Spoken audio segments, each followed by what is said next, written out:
Okay, are we ready to start?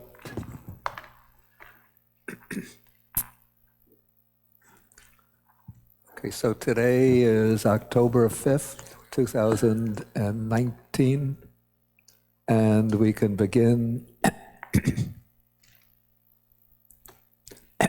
with the excuse me. We can begin with the homage to the Buddha. Namo tassa bhagavato arahato sambuddhassa. Namo tassa bhagavato arahato samma sambuddhassa. Namo tassa bhagavato arahato samma sambuddhassa. Okay, good morning, everybody. Okay, so today we'll be finishing up the Anguttara Nikaya Book of the Threes. So it's quite a big achievement, a big milestone we'll be reaching today, hopefully. And as I said last time, I'll be skipping over or going quickly through suttas which are rather, call it boilerplate material, just very standardized material that we've already pretty much covered. Like, okay, the first group of suttas here, okay. So possessing three qualities, one is deposited in hell as if brought there. So what are the three? Unwholesome bodily action, unwholesome verbal action, unwholesome mental action. Possessing these three qualities, one is deposited in hell as if brought there, and possessing three qualities, one is deposited in heaven as if brought there. What are the three? Wholesome bodily action, wholesome verbal action, and wholesome mental action. Does anybody have a problem with hell or with heaven? Okay, I know amongst modern Buddhists, sometimes there's a strain of skepticism about these other realms, something called secular Buddhism, which says that these ideas are just part of the traditional Indian culture in the time of the Buddha, and the Buddha was speaking about these other realms of existence either because he accepted uncritically the Indian culture, which was almost sort of an inescapable background to his teaching, something which one just would absorb the way a blotter will absorb ink. And, one just has to formulate one's teaching in those terms. So that's one position. The other position is that the Buddha didn't really believe in hells and in heavens, but he taught the existence of these realms just as an inducement for people to behave in ethical ways. So if you can't persuade them to behave ethically, purely on the basis of moral reasoning, you have to frighten them with talk of hells and sort of induce them with the little sugar coating, a little ice cream cone up in the sky with talk of the heavenly realms. Okay, maybe, but we see these ideas repeated so often in the suttas again and again that it's rather difficult to accept either of these interpretations of them. And then we find in the Buddha's account of his own enlightenment experience on the night of the enlightenment, in the middle watch of the night, he says, I developed the divine eye, through which I could see how beings pass away and take rebirth in accordance with their karma. Those beings who behave badly by way of body, speech, and thought, who reviled the noble ones, who held wrong view, and who acted on the basis of wrong view, they acquired unwholesome karma by reason of which they were reborn in the lower realms, even in hell. And those who behave properly by body, speech, and mind, who didn't revile the noble ones, who held right view and accumulated karma based on right view, they have been reborn after death. I saw them being reborn after death in the good destinations, even in the heavenly realms. So the Buddha speaks about this on the basis of his own direct knowledge, his own clear perception into the workings of the law of karma.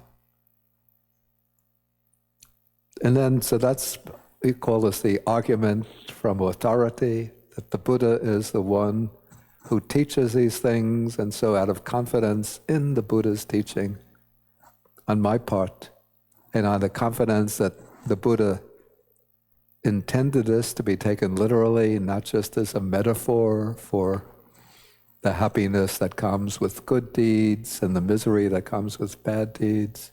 So I accept this out of trust in the Buddha.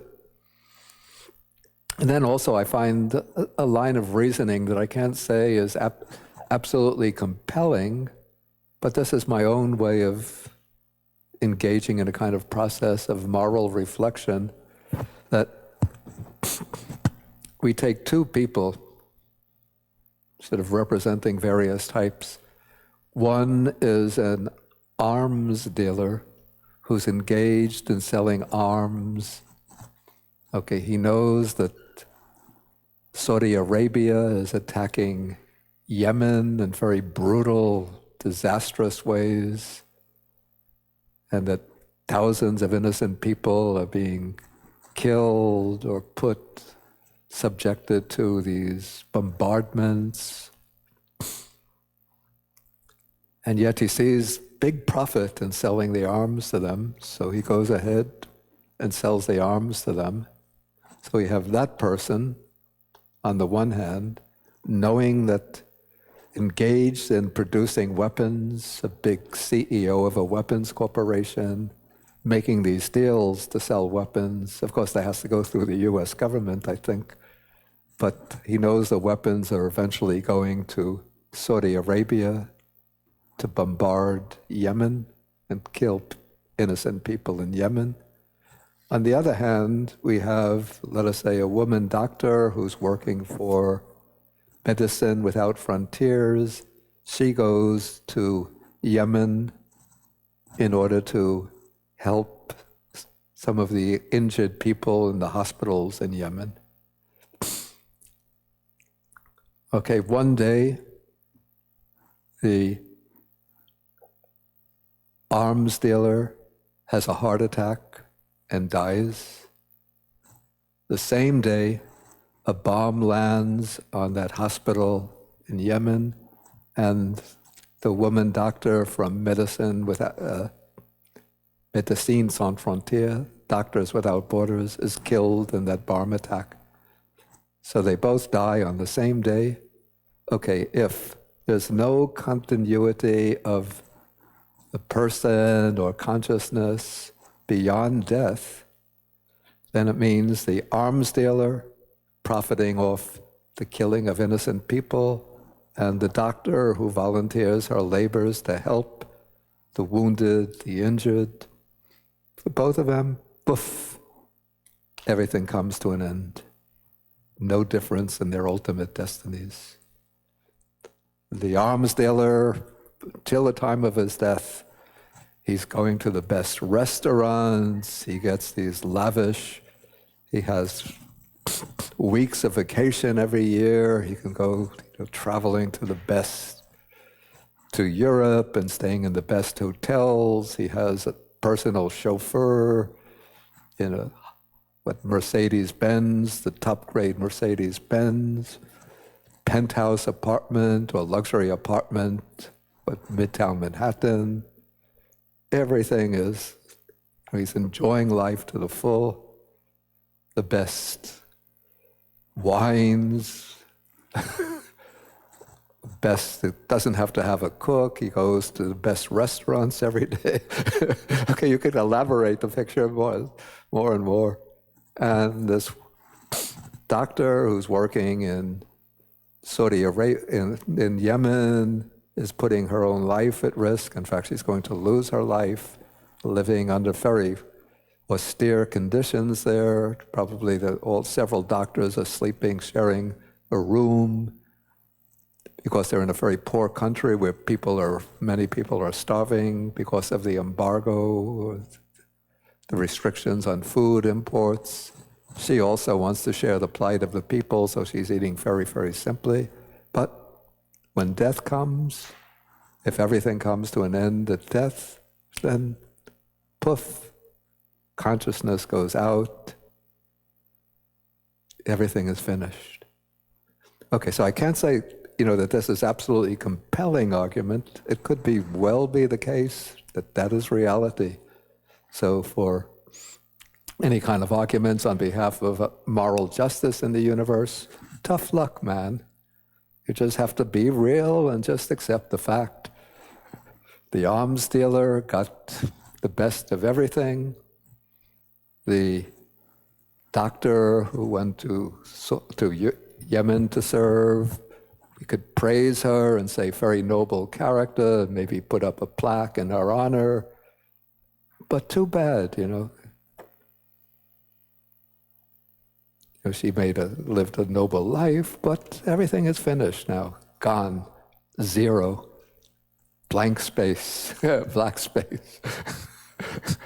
So that's, a possibility, but it seems to me, doesn't that seem to be sort of, let us say, contradict the kind of yearning in the heart that there should be some kind of moral justice? It could be, as I said, that, this idea that there should be moral justice out in the universe. I'm just projecting my ideals out there, my dreams for a more just world. But in reality, consciousness is just, this is the materialist speaking, consciousness or mind is just an accidental byproduct of biological evolution, which in turn is ultimately just the play of atomic particles and subatomic particles. And our moral ideals, express the yearnings of the heart for some kind of fairness. But everything is based on this material substratum, and when the matter that supports mind or consciousness, when that matter is no longer able to function as a living body, it's like the candle is blown out. Okay, so that's the first part of the argument. Second part, if there is some kind of moral justice in the universe, then it seems that there has to be realms, other realms of existence in which beings will receive, or people will receive the results that correspond to the moral nature of their deeds. And so since there are some very terrible deeds that involve not just being a little miserly or greedy or angry from time to time, but involve such ferocious greed, or such powerful greed that one is willing to undertake actions which impose ferocious, indescribable suffering on others, on the one hand, and then there are other deeds which are so good. It's not just like being a little kind and generous to people from time to time, but really going out of one's way, even putting one's life on the line in order to benefit others. So it seems that there should be other realms that will serve as the field where one reaps the karmic results of those good and bad deeds. And so in the case of the terrible bad deeds, that there should be realms that we call hell. And in the case of the good self-sacrificial deeds, there should be realms that we call heaven. So that's why we have in Buddhism hell realms and heavenly realms. And of course, according to Buddhism, existence in all of these realms is impermanent. So if you're reborn in hell, you don't have to despair and think, I'm stuck forever. But when that karma gets exhausted, because the karma has a certain finite power, finite force. And so over time, it's sort of like shooting an arrow into the sky. Well, actually, the arrow going into the sky is like the karma leading to heaven. Okay, it's like a person dives into a pool of water, and so they dive down, and then eventually they'll come up. So one falls down into the hell realm, but eventually the karma will exhaust itself, and then one comes back into the human realm. And then if one is reborn in heaven, that's not the final destination. That's like shooting the arrow into the sky. The arrow goes up, it loses its momentum, and the force of gravity brings it down to the ground.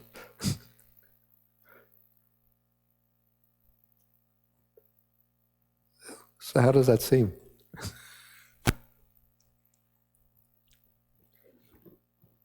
Yes, Ron, yeah. Right behind you, Johnny. Yes, good morning, Bhante. Yeah, good morning. Bhante, I have a question. You raised a good point. Yeah, speak into the mic. Yes. You raised a good point, Bhante, and I guess what I want to know, is there moral justice in the universe? What your personal opinion is? And Wait, speak into the mic. what I wanted to ask you, Bhante, in your opinion, is there moral justice in the universe? And the next question is, since we can be reborn in several realms, people are complex. Yeah, They may yeah. have Yeah. a complexity of behaviors Yeah. in their lifetime. Yeah. At sometimes they may have do unwholesome acts. Yeah. At other times they may do wonderful, magnanimous acts. Yeah.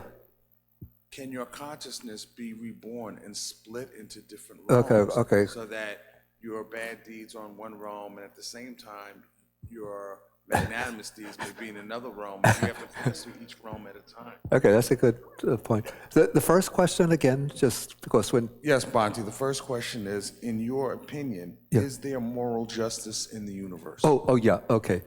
Yeah, so I would say that, maybe let us say that the word justice is our human way of characterizing what we see is necessary within human affairs. But let us say in the universe there's a principle of, call it moral compensation, moral, I use the word retribution. Does retribution always imply bad results, or could it imply, let's say, compensation? Okay, so that this is in fact the law of karma, or the principle of karma, that, as we said earlier, unwholesome deeds lead to suffering in the future lives, and good deeds or wholesome deeds lead to well-being and happiness in future lives. So that, in a nutshell, is the principle of karma. So when we speak about that as justice, I'm projecting like a human idea onto the working of this karmic law. But the karmic law, it's not just a subjective matter of human judgment, but this is the way things work, that our deeds, we say our volitional deeds, our intentional deeds, deposit like seed, a kind of force or potency within the stream of mind. And those seeds have the capacity to bring their results, their consequences, which are the results of karma. And so, as I said, the good deeds are seeds which bring forth desirable results. The unwholesome deeds deposit bad seeds or bitter seeds, which bring forth bitter fruit as their results. Okay, that is the working of the law of karma. Okay, is it possible for... the first point that you brought up in the second question is the good point, that people are very complex. In fact, each of us is, sometimes we do good deeds, sometimes bad deeds, probably our good deeds, not especially extraordinary. Our bad deeds, not extremely evil, but there's a mixture of mildly good, mildly bad deeds. So it's not the case that, at least to my knowledge, that consciousness can split off into multiple sequences of consciousness, so that my bad deeds, when I die, my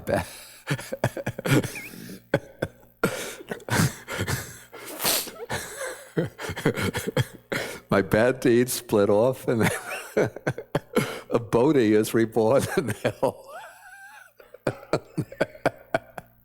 And then my good deeds split off in the other direction, and look up there, there's a Bodhi in heaven. Yeah. Yeah, I'm thinking of this. I think this was a cartoon that we used to see when we were children. Was it Pluto, the dog? Was Pluto Mickey Mouse's dog? Okay, so Pluto is tempted to do something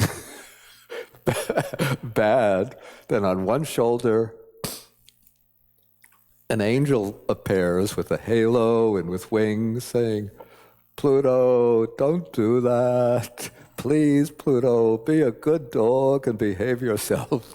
Then on the other shoulder, a kind of little devil dog appears. It looks like Pluto, but it has all the features of the devil, saying, don't listen to him, Pluto. Go, enjoy yourself. Have a good time. Yeah, so it's like Pluto doesn't get split off into two different dogs. Yeah, so we go on, we have this mixture of good and bad deeds. So if there's like a real mixture with nothing outstanding, most realms, it's not, rebirth is not just in the heavenly realm or the hell realms, but there's the human realm and other realms in which people with a lot of mixed karma get reborn. So that's the way it is. I think Mark had the microphone. I think there was a second. Was there a second question? No, that was the, Okay. yeah, that was the second question. So, yeah, my concern has always been the Descartes, might as well believe in heaven and hell. Why not? It can't hurt. Which Yeah, isn't that was the Pascal. Pascal, I'm sorry. Yeah. Right now, that's not the right motivation for doing the good deeds. Yeah. The result, even if the Médecins Sans Frontières doctor can't stop the bleeding, so to speak, Yeah, it's still the effort to continue in the face of suffering to do the right yeah, thing. right, yeah.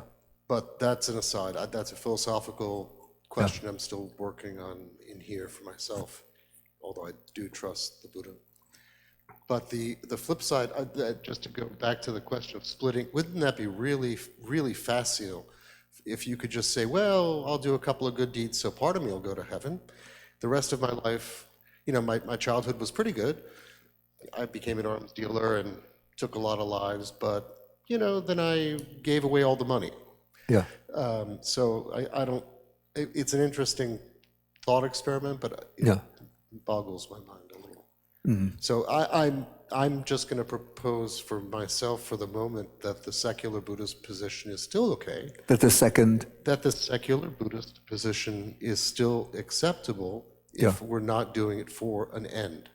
If you're doing it because it's the right thing. Oh yeah, I say that's the higher kind of ethical conduct, rather than doing it because one is motivated to get some rewards for oneself. Okay, Mano. Thank you, Bhante.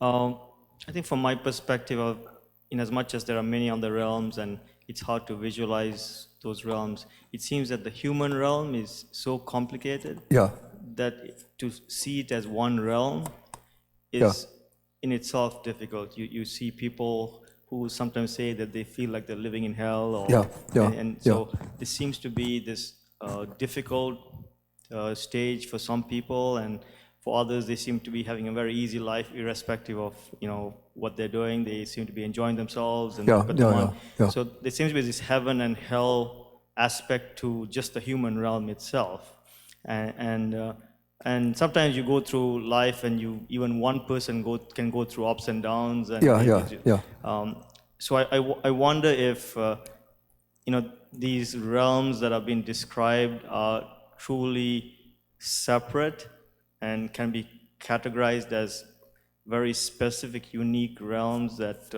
really differentiate from one to another, or they just kind of blend in from one to another? I say certainly they're not intended just as metaphors for different types of experience within human life. They're not intended that heaven means that you're living easily and enjoying yourself, and hell that you're going through a tough time, a lot of misery. So metaphorically, we could say person who's very happy, who he's full of heavenly delight, and a person who's in misery, we could say he's going through a hell.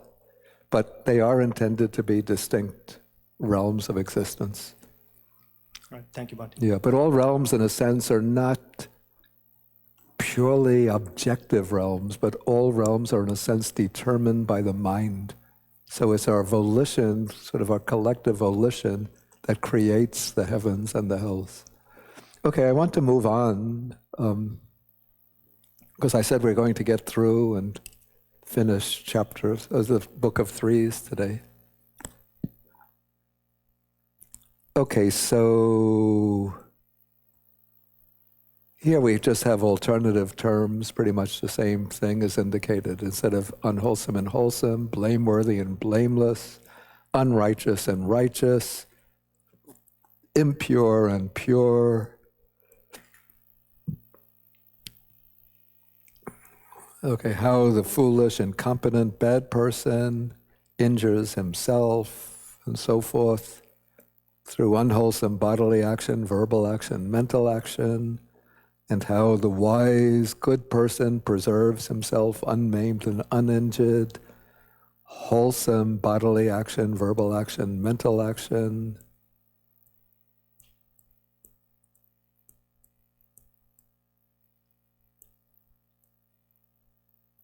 Okay, a good morning. So those beings who engage in good conduct by body and speech in the morning, very nice, in the morning, have a good morning. Those who engage in good conduct in the afternoon, have a good afternoon. And those beings who engage in good conduct in the evening, have a good evening. Okay, the new theme comes up with the next chapter, ways of practice. So here we're going to be introduced to the three, to the two extremes and the middle way. So first, actually it's not quite the same as the two extremes and the middle way. So one is called the coarse way of practice. So what is the coarse way of practice? It does correspond more or less to the first extreme in the Buddha's first discourse. So someone holds the view that there is no fault or no harm in sensual pleasures, and then indulges in sensual pleasures. So that is the coarse way. Then the second is called the blistering way. So this is a standard list of the extreme types of ascetic practices that were current during the Buddha's time in northern India during the Buddha's time. And many of them the Buddha himself experimented with when he was on his quest for enlightenment. So going naked, rejecting conventions.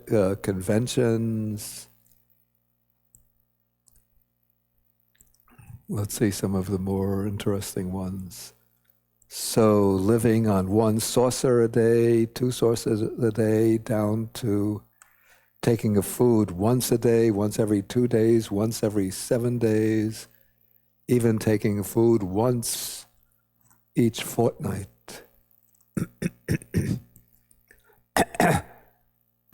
Then eating coarse types of food, wearing coarse robes that are painful to the body.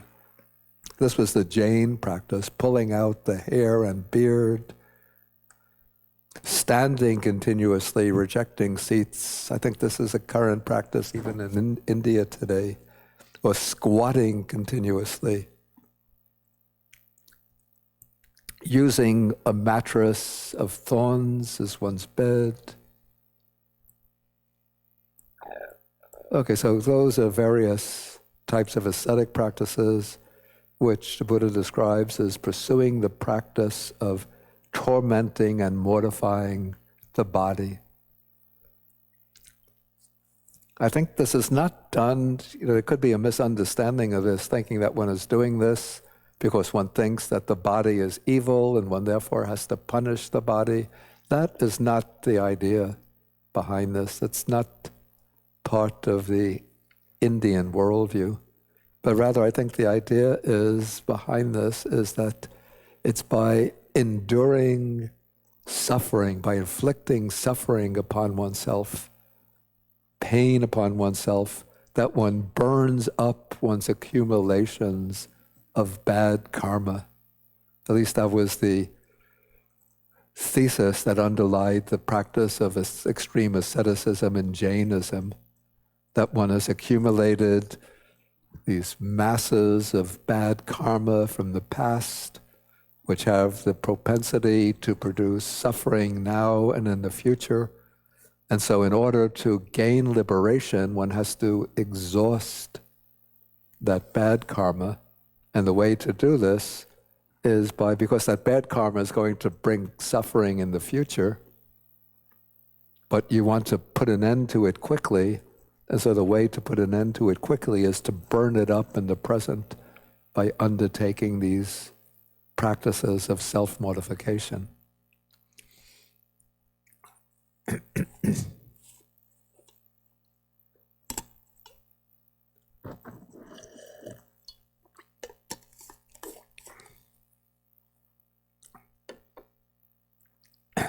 And I think it's Jainism is somewhat older than Buddhism. In fact, it probably goes back even centuries before Buddhism.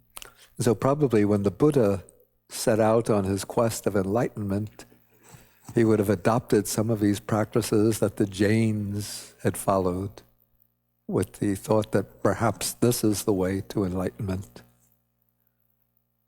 And the Jains followed their practices, and they apparently, at least they claim to have produced enlightened ones. They use the word arahats too. One of the popular Jain salutation is homage to the jinas. The jinas are the conquerors. Homage to the arahats. Homage to the siddhas. The siddhas are the accomplished ones.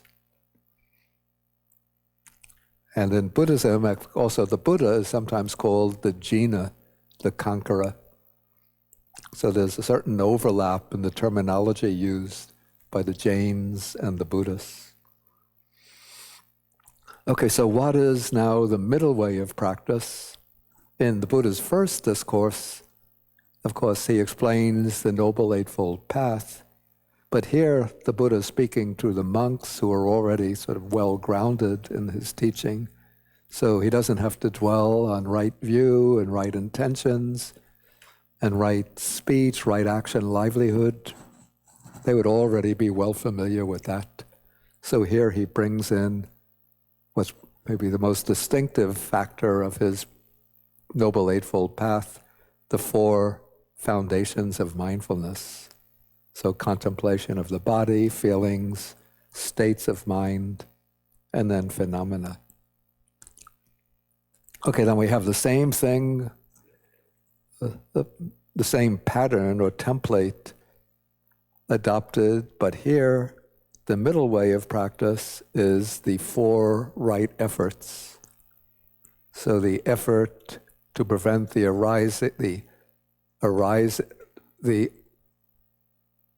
effort to prevent the arising of unarisen, unwholesome mental states, the effort to abandon arisen, unwholesome states of mind, the effort to generate unarisen, wholesome states, and the effort to maintain, stabilize, increase, expand, and fulfill arisen wholesome states. So the 4 right efforts, then we have the 4 bases for psychic potency. These are the 4 iddhipadas. So this is developing concentration on the basis of desire. And here the word is chanda. It's not quite the same as craving, but this is desire for the good. And so when we have this word chanda, sometimes people explain when they're speaking about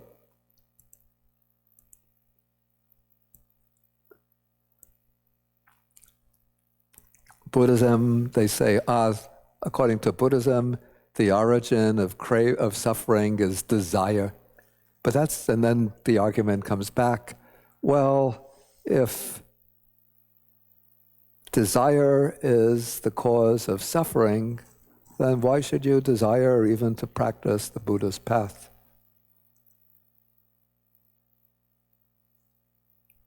Yeah, that problem arises because we have several words, different words, that indicate desire.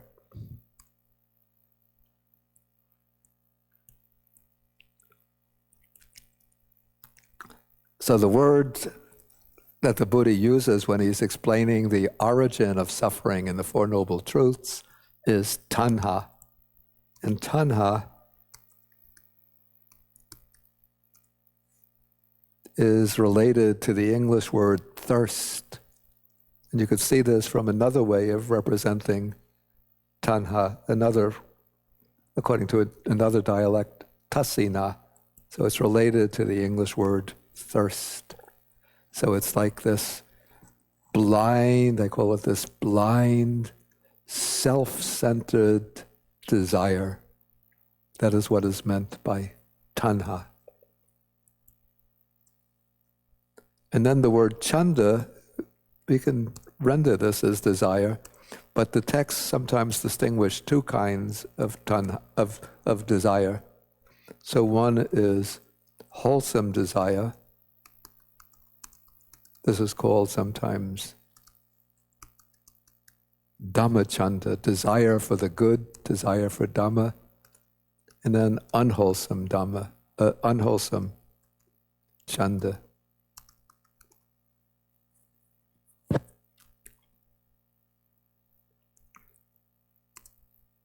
And then sometimes, actually quite often, one finds the compound, in order to avoid misunderstanding, we have the compound chandaraga. So this is desire and lust, or we could say lustful desire.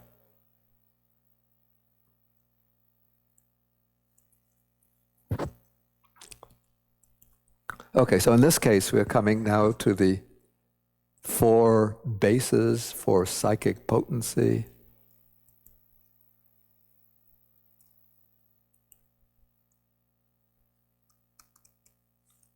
In Pali, they're called iddhipada. And the word iddhi,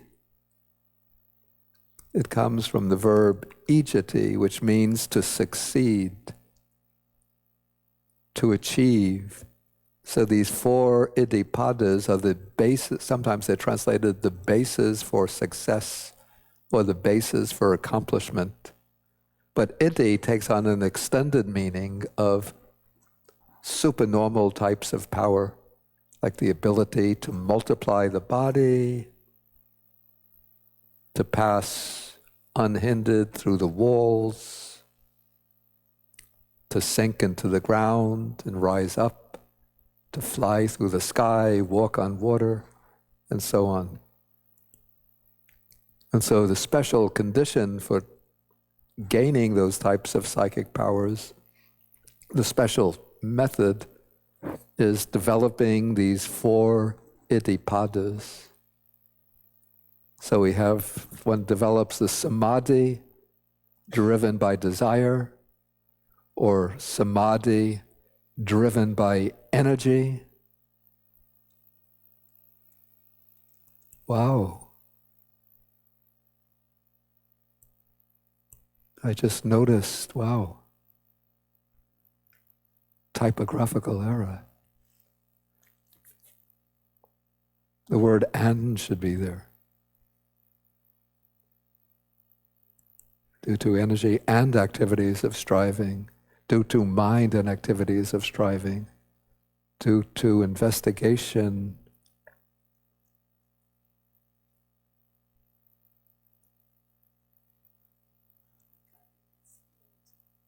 It has end.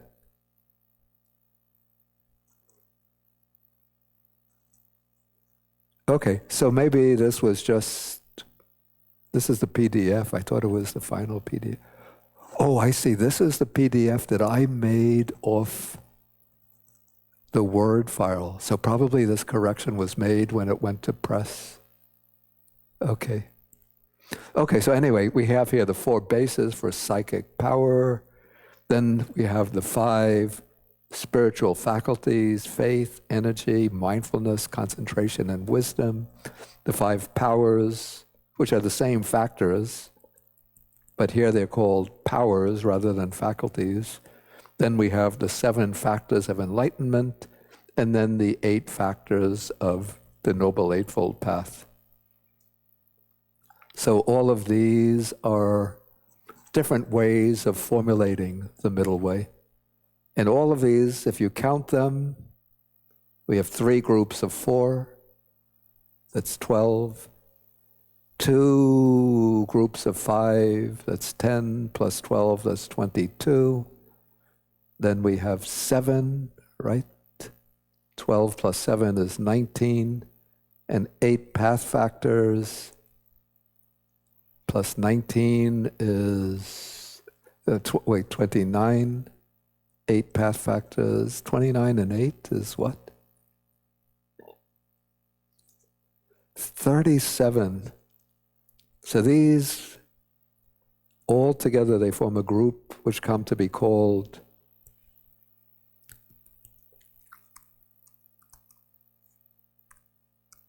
in the slightly later literature,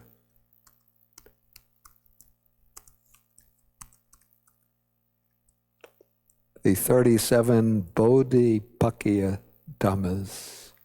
So Dhammas are generally things, and then I've seen Bodhipakya translated a little poetically as wings to awakening. But actually, the word pakya is an adjective based on the word paka. Paka does, one of its meanings is wings, but pakya as an adjective doesn't mean wings. In that case, it would be bodhipakya dhamma. But pakya means on the side of or pertaining to the wing of. So these are the things, the states that are on the side of enlightenment. And sometimes they're contrasted with, there's,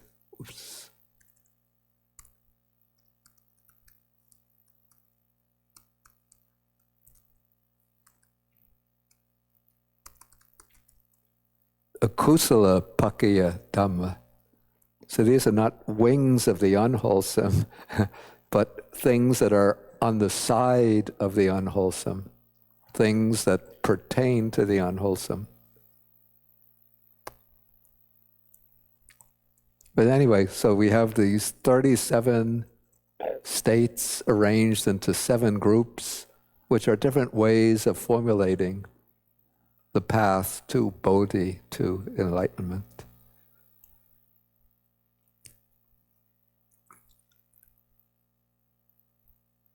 Okay, now we have a section on the courses of karma. Oh, this is interesting, a bit interesting. It's a little scary also, but anyway. One possessing 3 qualities is deposited in hell as if brought there. What are the 3? So one is one destroys life oneself, one kills oneself. The other, one encourages others to destroy life. So that is also creating unwholesome karma. So you don't have to be the one who pulls the trigger or plunges the knife or sets off the bomb, but you instruct others. You know, the mafia boss says,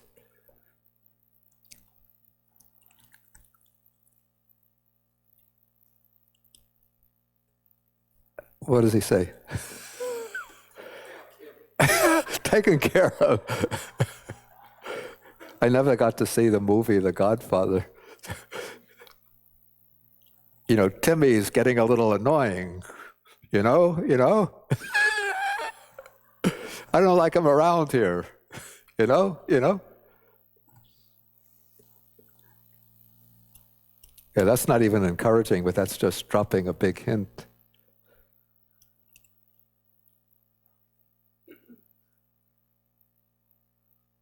And then the henchman comes back and tells you, Tommy's taken the walk. Then you say, good job.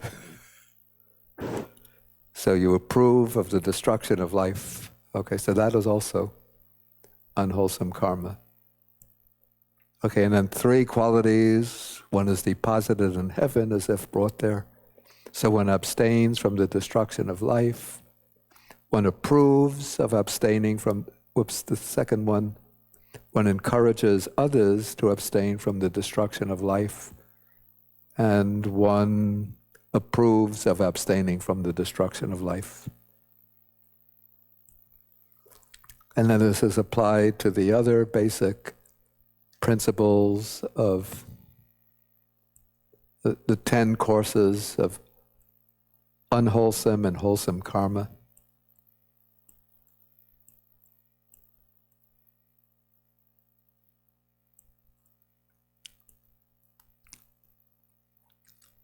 Okay, so any questions on anything that we've covered so far?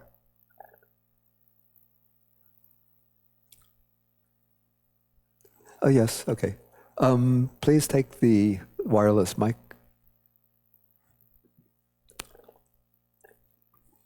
Where you just covered bhikkhus, one possessing 3 qualities is deposited in hell as if brought there, or 3. One destroys life oneself, that would be suicide. Encourages others to destroy life, which would be telling someone to kill someone. Approves of the destruction of life. So would something like participation in the NRA that we hear of, Wait, put the mic. would participation in the NRA, people that approve of the National Rifle Association and people that are for guns, Yeah, would that be considered part of it? Because there's a big debate in our country with all this violence and gun violence and people being shot in malls and children in schools. yeah. Would someone that approves of the Second Amendment to bear arms consider that? And I know the first precept says you're not allowed to kill. Yeah. Can a Buddhist kill someone in self-defense? And someone breaks into your house, your wife and your children. Yeah. Can a Buddhist kill that person to defend his family? Okay, this raises, again, there's 2 questions here, or at least 2 questions. Okay, the first one, I mean, let us say, I myself don't like people to have guns, and if I had my way, I would alter the Second Amendment of the Constitution. It says that, I don't remember the exact words, but a well-armed militia being essential to, how does it go? To a free state, is that the right of the people to bear arms should not be curtailed, something like that? That's speaking, I believe, with the idea in mind that at that time the U.S. didn't have a strong standing army. So, and this is the early days of the formulation of the establishment of the United States, vulnerable to attack or invasion by the British who want to recapture the United States. So, of course, the United States, for the citizens to maintain the United States against invasion by foreign powers, they're entitled to bear arms. I think that's the original intention. Now it's, in a sense, being misused and abused in order to maintain the interests of the arms manufacturing corporations. Okay, but let us suppose I'm an ordinary citizen who has a gun and I'm a member of the NRA, or I support, at least in thought, I support the NRA. So in that case, I could still say, I don't approve of killing. I don't want killing to take place, but I think people should have guns. Okay, so I'm not a Buddhist, so I think it's okay. People have guns for the purpose of hunting. So I think it's okay they could have rifles to go hunting. So even from a Buddhist point of view, hunting would be unwholesome. But this is a person who doesn't have this broader perspective of Buddhism. So they say we shouldn't take human life, but to go out hunting, no harm with this. Whether that would generate the kind of karma that leads to hell, I don't know. But it would seem rather strong if that in itself were to lead to hell. Okay, now the case of people having guns in order to protect their home or their family. From a Buddhist perspective, one would say, ideally, for somebody who's taking the way of complete, firm, uncompromising adherence to the precepts, that they would not use a gun and wouldn't kill, that they would maybe have some other way of protecting the family. But let us say somebody is not a Buddhist, okay, but they have a gun, and then there's a break into the house. I don't know, they would try to use persuasion, or if you're going to use the gun, use it only to wound, or to intimidate, or wound, not to kill. That's my opinion. Anybody have any thoughts about this? You're a lawyer. I don't know if you're in criminal law, but do you have some ideas? If you take the microphone, if you do, take the microphone.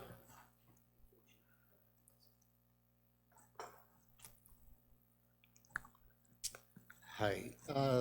So the way we learned it in law school was the organized militia is necessary in order to defend. We put the microphone. The organized militia is necessary to defend a free state. So one would think it doesn't even apply, arguably, to having a gun in the household at all. To have a gun in the household. Right. It's been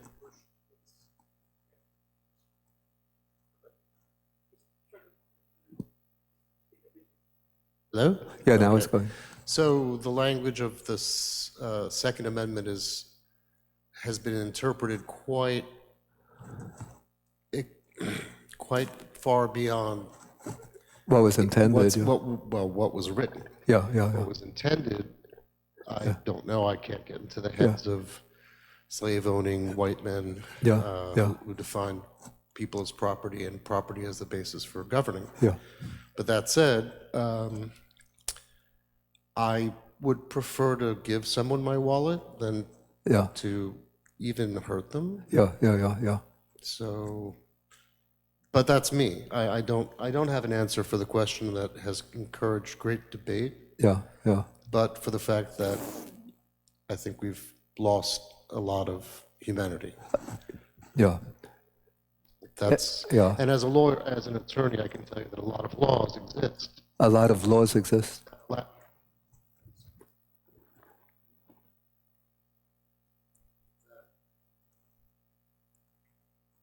Maybe it needs a replenishment of battery. It should give a signal when it needs new batteries.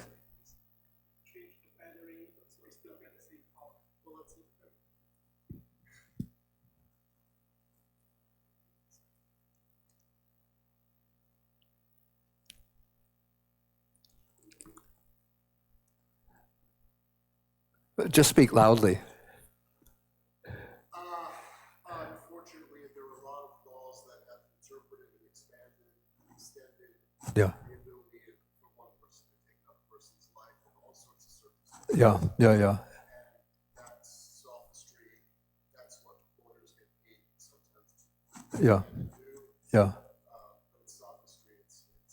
yeah, yeah, If that is the intention of the Second Amendment to go that extreme, yeah, then I would strike it entirely. yeah, yeah, yeah, yeah, Not just again, the constitutional convention to strike that. yeah, They have tanks. mm, We have nothing but good thoughts. They have yeah, bullets yeah, out their bad thoughts. yeah, yeah. Okay, I want to move on now to the next section, because now we're coming to what is called the repetition series.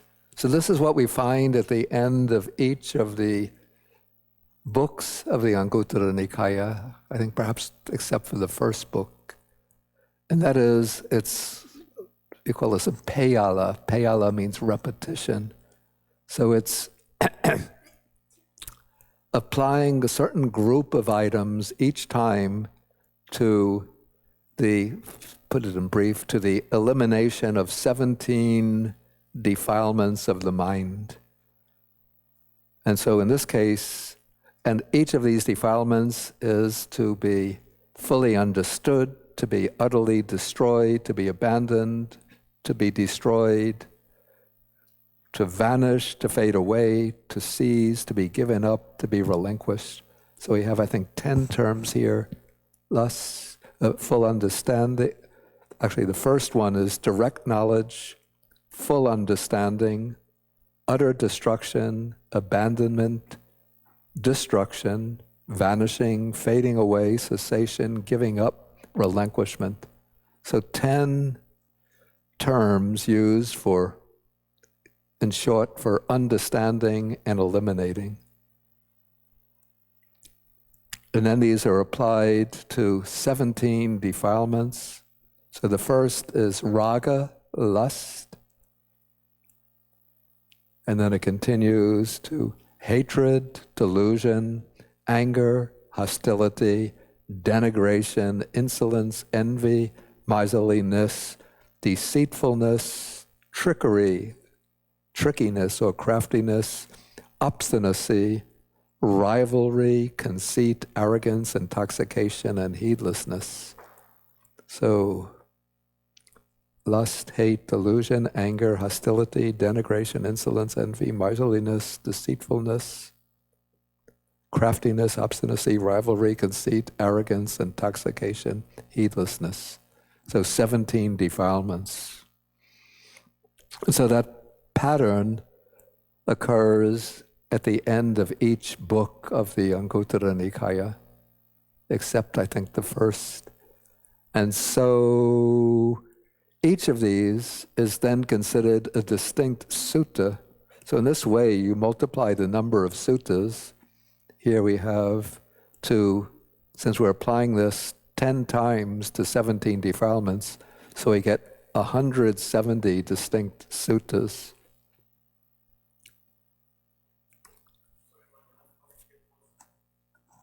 How did I get to 170?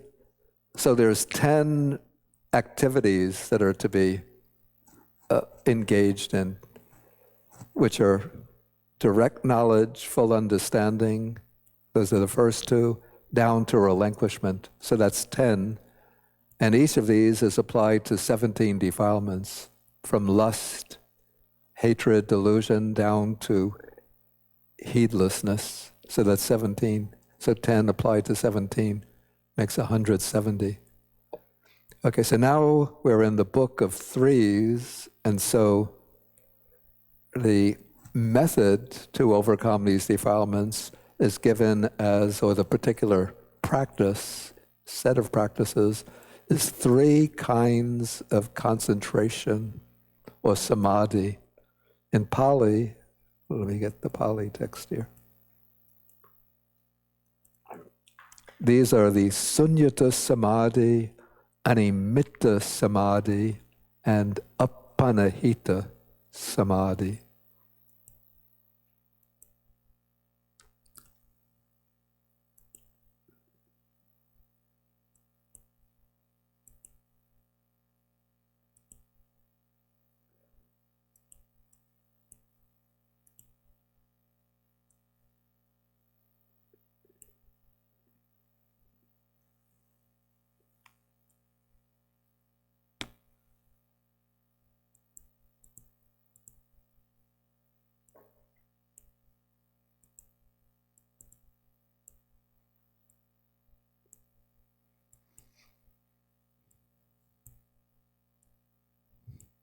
Okay, so sunyato samadhi,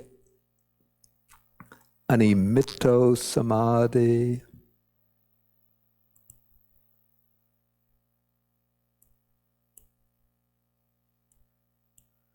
and appanihito samadhi. Now it's interesting, though, this passage is ascribing such an important role to these three kinds of samadhi. And so you would think that they would recur again and again, be mentioned over and over in the suttas. But no, they're not mentioned over and over.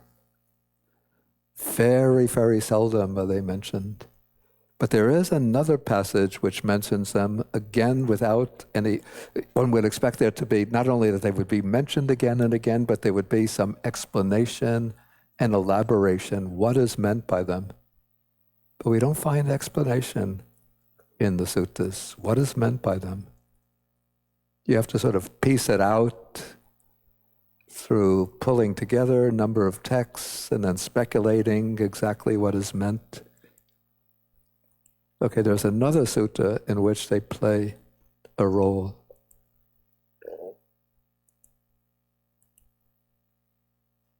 No, not this one.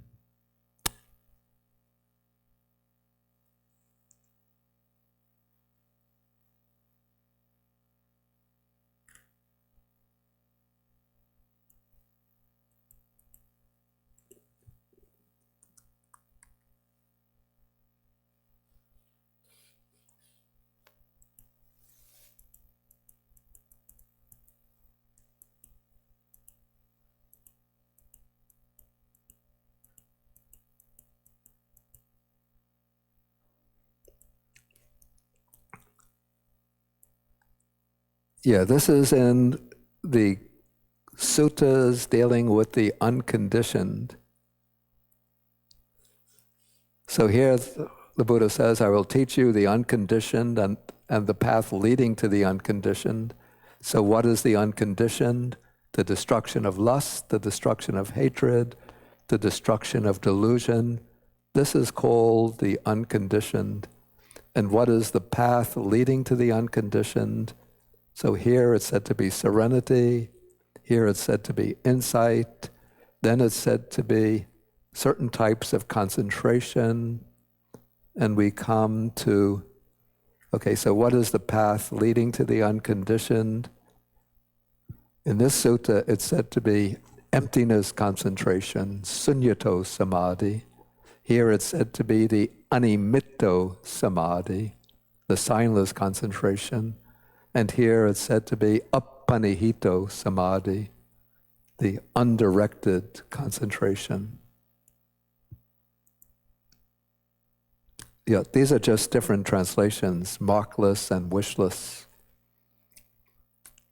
So for an explanation of these, the commentaries in Visuddhimagga give explanations.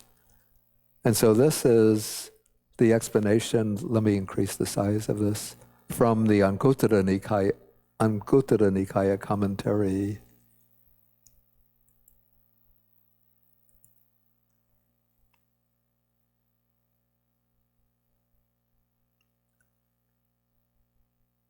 So it says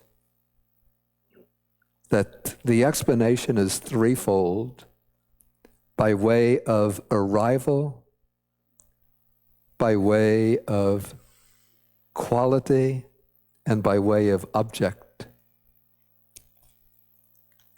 Okay, so these three types of concentration are held to be, according to the commentary, it says, by these three types of concentration, what is meant is vipassana, insight. So from the commentarial perspective, these three types of samadhi are concentrations, because they're samadhis, that develop on the basis of insight, rather than samadhis that are developed, simply as jhanic attainments. Okay, so by way of arrival, by way of quality, by way of object. Okay, by way of arrival. Okay, so one monk or meditator interprets that is, contemplates phenomena by way of, in terms of non-self, anatta, sees things in terms of non-self, and reaches the path by contemplation of non-self. For him, the insight is called emptiness. And why is that? Because of the absence of the defilements responsible for the idea of self. So we have here, let me put it schematically, three things involved.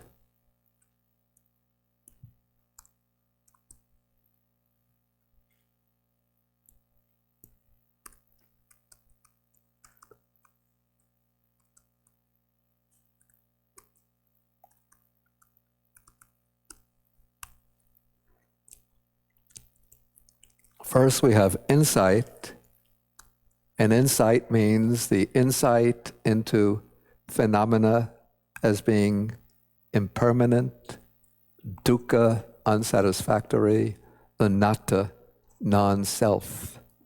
And this insight goes through stages, levels of deepening understanding, deepening perception, deepening penetration into the three characteristics.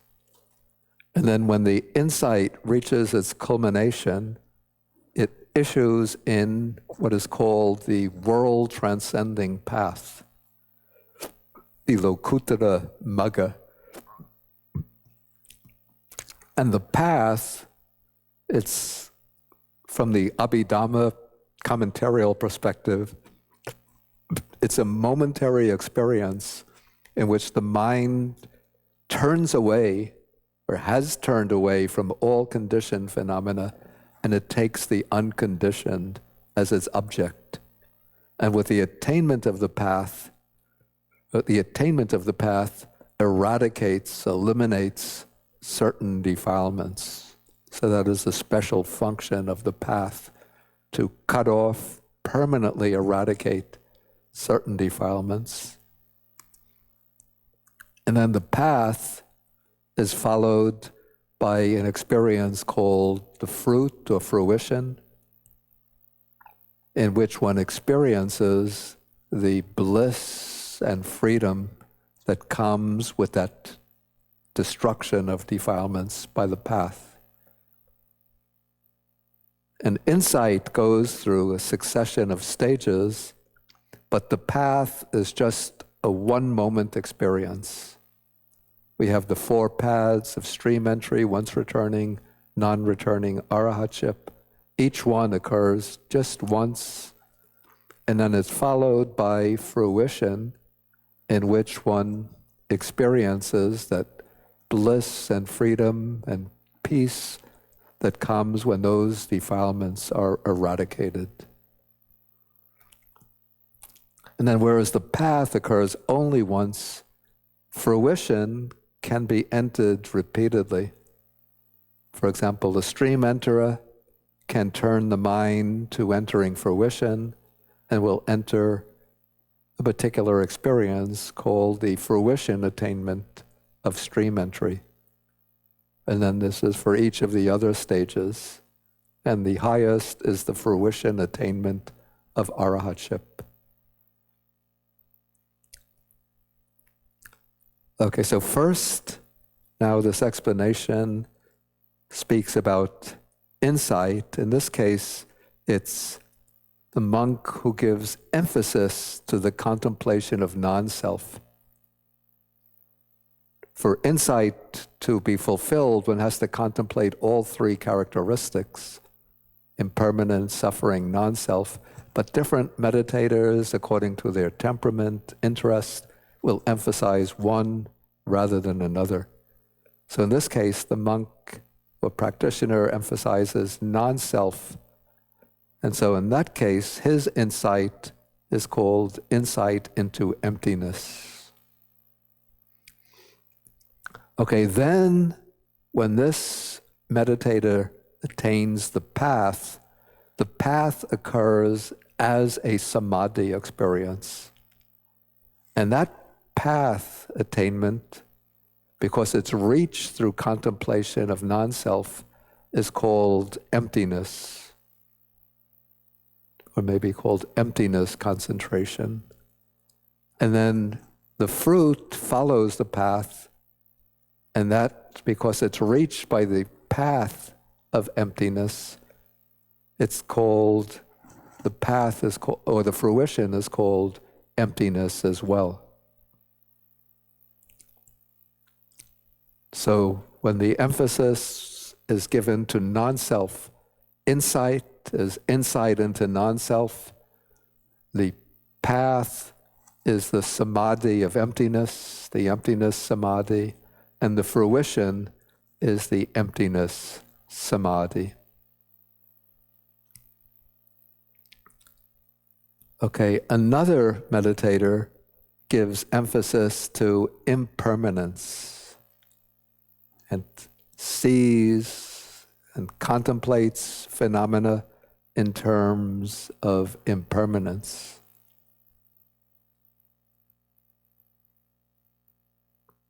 And then reaches the path by contemplation of impermanence. So for this meditator, the insight is called animitta, markless. And it says, because of the absence of defilements responsible for marks.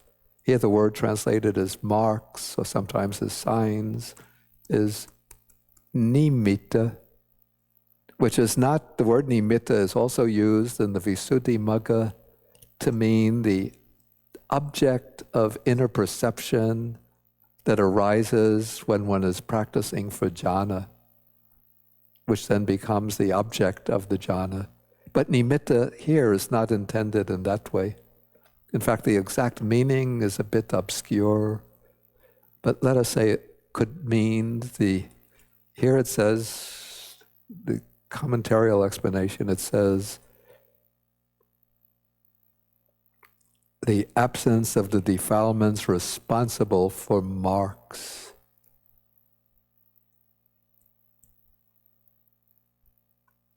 And so the constant, when that insight brings forth the path, then the path is called the animitta, the signless or markless. The concentration of the path will be the animitta samadhi, the markless concentration. And then the fruition reached through that path will be the animitta samadhi of the fruit, the signless concentration of the fruit. And then the third meditator gives emphasis to the contemplation of dukkha, suffering or unsatisfactoriness. He perceives the phenomena in terms of dukkha and then reaches the path by this insight into dukkha. So for him, insight is called, here the Pali is appanihita, which is here translated as wishless. And so why is this? Because of the absence of the defilements responsible for wishes. Okay, so the insight is the wishless door to liberation, desireless door to liberation. The concentration of the path reached by that insight is called the wishless samadhi, the appanihita samadhi.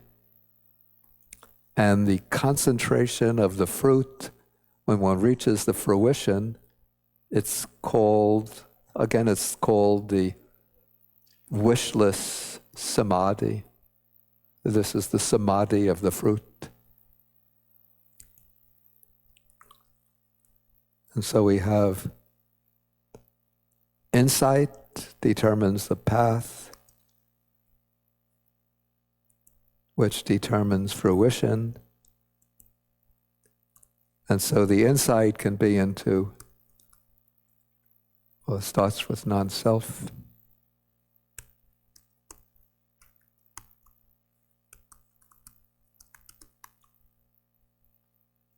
impermanence.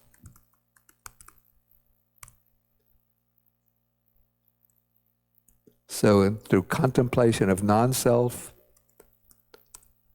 all three become emptiness, because you could say one is contemplating all phenomena as being empty of a self or anything pertaining to a self.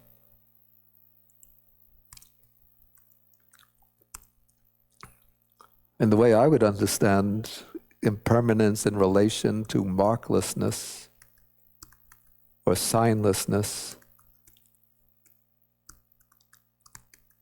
is that things have some kind of appearance, mark, or sign of being stable and permanent. And as one is seeing things arising and passing away, that mark or sign of stability, of permanence, gets pulled away and eliminated. And so then the samadhi becomes the signless samadhi. And then through suffering, let's say through the perception of happiness or pleasure in things, the mind forms wishes and desires for things, inclines towards them. And so when one contemplates suffering, then that desire or wish falls away. And so it leads to wishlessness, or even it was translated as the undirected.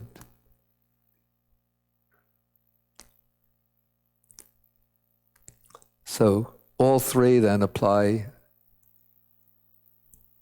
emptiness, signlessness, wishlessness apply to insight into non-self, impermanence, and suffering, and then they give their name to the path and then to the fruition, the samadhi of the path, the samadhi of the fruit.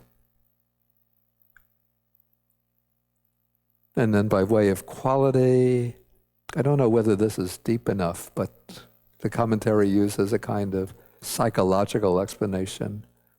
The concentration of the path is empty because it's empty of lust, hate, and delusion. It is markless because it is devoid of the marks of lust, hate, and delusion. It's wishless because the wishes caused by lust, hate, and delusion are absent. And then of these three, insight takes as its object conditioned phenomena, the things in the five aggregates, but the path and fruition take as their object nibbana, the unconditioned. And so by way of object, nibbana is emptiness. It's said because it's empty of lust, hate, and delusion. Again, the psychological explanation is markless because it is without the marks or signs of lust, hate, and delusion. And it's without wishes because it's without the wishes caused by lust, hate, and delusion. And then for more on this, if you want to see more detailed explanation of this, where these three kinds of contemplation in the stage of insight are called the doors to liberation or gateways to liberation. One can look in the Visuddhimagga, the path of purification, chapter 21. Actually, we could take an extra 5 minutes and look at the passage here. It's beginning of section 66. I actually called it up before we started the class.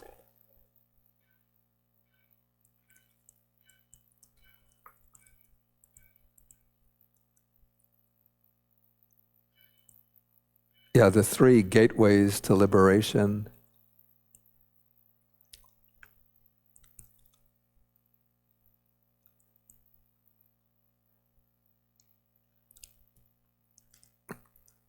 Yeah, the Visuddhimagga is quoting an earlier work called Patisambhidamagga, the path of discrimination. So this says that these three gateways to liberation lead to the outlet from the world. So the three are to the seeing of all formations as limited and circumscribed, and to the entering of consciousness into the signless element, then to the stirring up of the mind with respect to all formations, and to the entering of consciousness into the desireless element, and to the seeing of all things as being alien or being other, and to the entering of consciousness into the voidness or emptiness element. So these three gateways to liberation lead to the outlet from the world. The outlet is the path itself.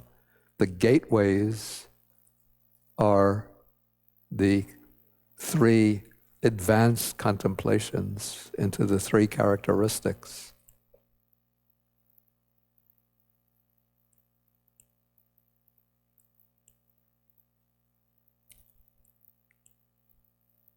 Actually, this gets a bit complicated and long.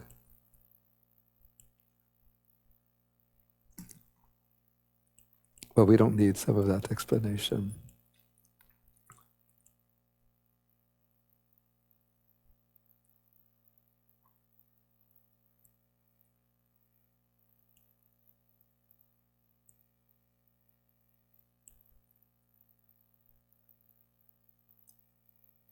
Okay, so what are the liberations to which these contemplations are the gateways? They are these three: the signless or markless, the desireless, that's the wishless, and the void, that's emptiness. And then the Patisambhita Magga says, when one who has great resolution or determination brings conditioned things to mind as impermanent, he acquires the signless liberation. When one who has great tranquility brings them to mind as painful, he acquires the desireless or wishless liberation. When one who has great wisdom brings them to mind as not self, he acquires the emptiness liberation. And so the three gateways to liberation are connected to three different spiritual faculties. So it's said that one who predominates in saddha or faith, that is the one with great resolution. So the person whose temperament is governed by faith tends to contemplate impermanence and then reaches the path and fruit as the signless liberation. And one who has strong samadhi, that's here called great tranquility, brings phenomena to mind as dukkha, because it's with that samadhi, power of samadhi, that one can endure the painful or unsatisfactory nature of things. And so when that person acquires the path and fruit, it becomes the desireless or wishless liberation. And then it's one whose temperament is governed by wisdom. It's through wisdom that one sees deeply into anatta, non-self. And so when one sees things as non-self, when this one reaches the path and fruit becomes the emptiness liberation.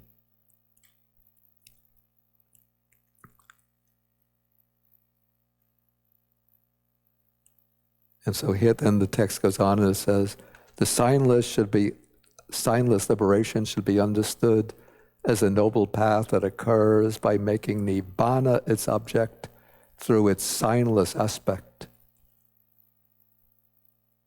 For that path is signless owing to the signless element having arisen, and it is a liberation owing to liberation from defilements. In the same way, the path that occurs by making nibbana as its object through its desireless aspect is the desireless or wishless liberation. And the path that occurs by making nibbana its object through its void or empty aspect is the emptiness liberation. Okay, I think with that we'll have to end the morning session. If you have any questions, then you could come back after the meal and we'll discuss them then. And as I mentioned earlier in the notice about the class, this afternoon there'll be a lecture by my friend Reverend Nakagaki on the swastika symbol in its original significance as a symbol of peace, good fortune, and prosperity, and its misappropriation by the Nazis. You know, sometimes visitors to the monastery, to this monastery, they'll see, I think not this Buddha here, but Buddhas in the Great Buddha Hall, and there are some Buddhas behind that used on special occasions. If you look at them, they have the swastika on the chest. And when they see this, they're sometimes shocked and they're wondering, what kind of monastery has I come to?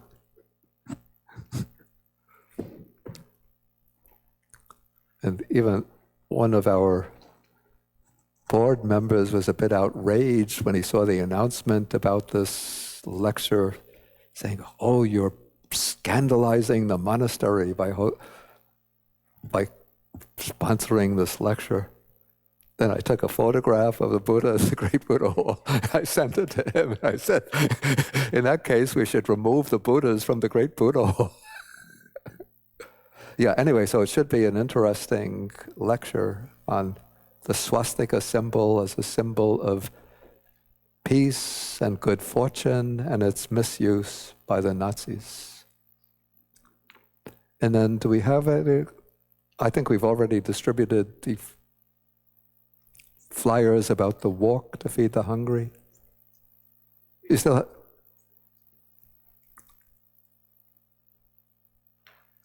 yeah, so we have a few walks. This will be October 26th. Careful. Yeah, so this is our annual New York Walk to Feed the Hungry, which will be the morning of October 26th. You could just put them up here. If anybody didn't get them, they could pick them up on their way to lunch.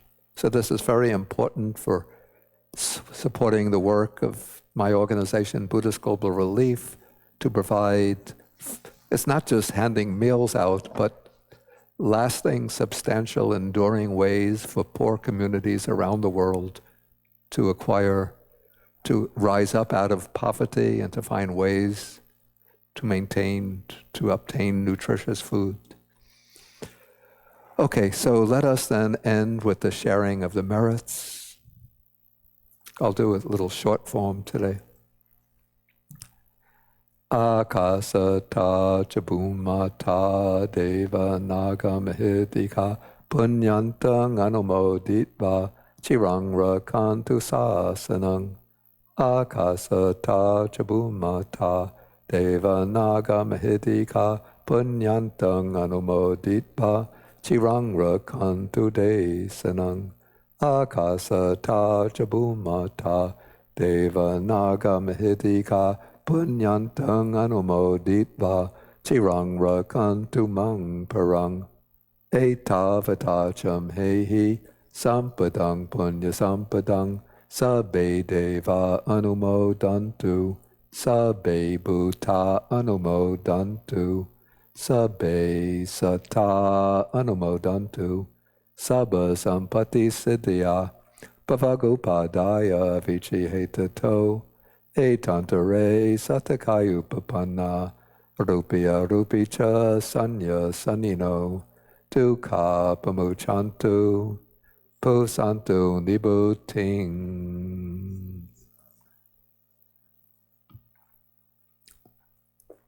Okay, so we could stand and we could do the 3 bows.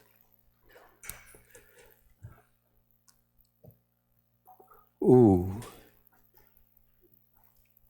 Okay, I don't need the chime to do that.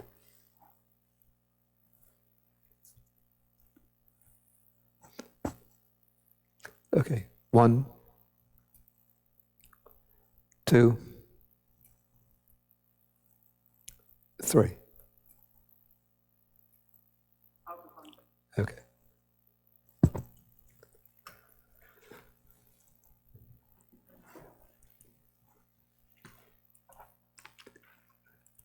Okay. Hi.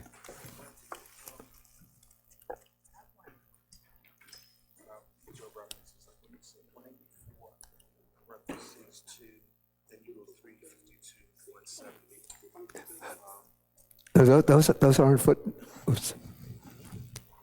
Those aren't footnote references.